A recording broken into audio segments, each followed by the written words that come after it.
காங்கேயம் அரசு பள்ளி வகுப்பறைகளில் மது பாட்டில்களை உடைத்து போட்டும் ஜன்னல்களை சேதப்படுத்தியும் போதை ஆசாமிகள் அட்டூழியம் செய்துள்ளது பொதுமக்களிடையே அதிர்ச்சியை ஏற்படுத்தியுள்ளது. திருப்பூர் மாவட்டம் காங்கேயம் நகராட்சிக்குட்பட்ட திருவிக்க நகரில் ஊராட்சி ஒன்றிய நடுநிலைப் பள்ளி செயல்பட்டு வருகின்றது.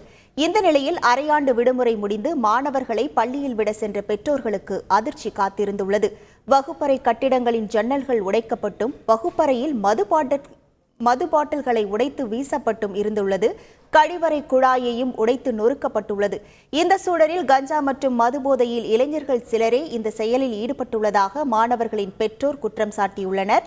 அடிக்கடி அந்த இளைஞர்கள் இவ்வாறு செய்து வருவதாகவும் வேதனை தெரிவித்துள்ள பெற்றோர் போலீசார் உரிய நடவடிக்கை எடுக்க வேண்டும் எனவும் கோரியுள்ளனர். ஸ்கூல் சம்பந்தப்பட்ட பாத்ரூம் சம்பந்தப்பட்டதையும் எல்லாத்தையும் உடச்சும் வச்சிடறாங்க. சுத்தியில இருக்கிற பொதுமக்கள் கேட்டாங்கன்னா இது கவர்மெண்ட் சொத்து தானே, உங்களுக்கு என்ன, உங்க வீட்லயே வந்து செய்யறோம்னு கேக்குறாங்க.